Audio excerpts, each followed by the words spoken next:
एक बार राजस्थान के एक छोटे से गांव में एक गरीब औरत अपने परिवार के साथ रहती थी। उस गरीब औरत के एक बेटा था। वे बड़े घरों में काम करके अपना गुजारा करती थी। वे अपने बच्चे के लिए कभी खिलौना नहीं ला सकी।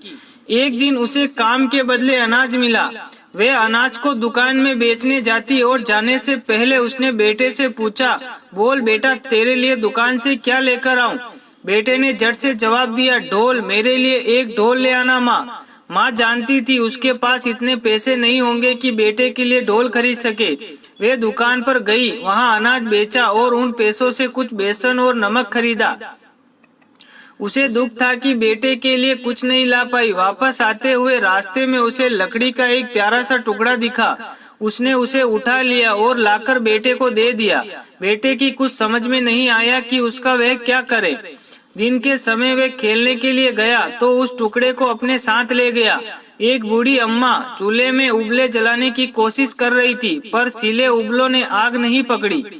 चारों तरफ धुआं ही धुआं हो गया। धुएं से अम्मा की आंखों में पानी आ गया। लड़का रुका और पूछा, अम्मा क्यों रो रही हो? बूढ़ी अम्मा ने कहा, चूल्हा नहीं जल रहा है। चूल्हा नहीं जलेगा तो रोटी कैसे बनेगी?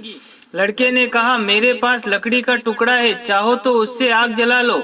अम्मा बहुत खुश हुई। उन्होंने चूल्हा जलाया, रोटी बनाई और एक रोटी लड़के को दी।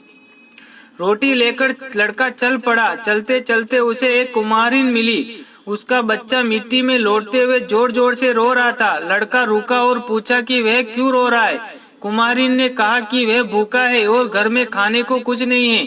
लड़के ने अपनी रोटी बच्चे को दे दी। बच्चा चुप हो गया और जल्दी जल्दी रोटी खाने लगा। कुम्हारिन ने उसका बहुत आभार माना और उसे एक घड़ा दिया। वह आगे बढ़ा। चलते चलते वे नदी के पार, वहाँ उसने धोबी और धोबिन को झगड़ते हुए देखा। लड़के ने रुककर इसका कारण पूछा। धोबी ने कहा, चिल्लाऊं नहीं तो क्या करूं? इसने शराब के नशे में घड़ा फोड़ दिया। अब मैं कपड़े किसमें उबालूं? लड़के ने कहा, झगड़ा मत करो, मेरा घड़ा ले लो। इतना बड़ा घड़ा पाकर धोबी खुश हो गया। बदले में उसने लड़के को एक कोट दिया। कोट लेकर लड़का चल पड़ा। चलते चलते वे एक पुल पर पहुंचा। वहां उसने मुक्त आदमी को ठंड से ठिठुरते हुए देखा। बेचारे के शरीर पर कुर्ता तक नहीं था। लड़के ने पूछा कि उसका कुर्ता कहाँ गया? आदमी ने बताया, मैं इस घोड़े पर बैठकर शहर जा रहा था। रास्ते में डाकुओं ने सब छीन लिया और तो और कुर्ता तक नहीं छोड़ा। लड़के ने कहा, चिंता मत करो, ये लो कोट पहन लो। आदमी ने कोट लेते हुए कहा, तुम बहुत भले हो, मैं तुम्हें ये घोड़ा भेंट करता हूँ। लड़के ने घोड़ा ले लिया। आगे जाकर उसने एक बारात को देखा, लेकिन दूल्हा बाराती गाने बजाने वाले सब मुंह लटकाए पेड़ के नीचे बैठे थे।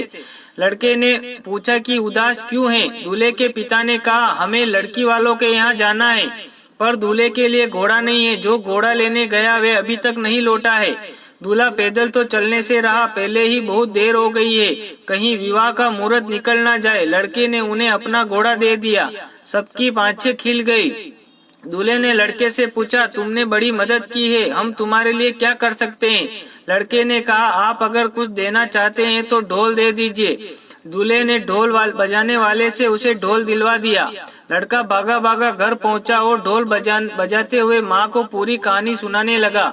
उसकी दी हुई लकड़ी से उसने कैसे ढोल प्राप्त किया। लड़का ढोल को पाकर बहुत खुश हुआ और माँ ने भगवान का धन्यवाद करने लगी। शिक्षा इस कहानी से, निस्वार्थ त्याग और सत्कर्म घूमकर हमारे ही सामने आते हैं, उनका लाभ हमें ही मिलता है। इसलिए अच्छे कर्म करते रहिए, भगवान हमेशा आपका भला करेंगे। दोस्तों, कहानी अच्छी लगी हो तो कमेंट करके जरूर बताएं और कहानी को ज्यादा से ज्यादा शेयर करें। फिर मिलेंगे एक नई कहानी के साथ। जय हिंद, जय भारत, जय श्री राम।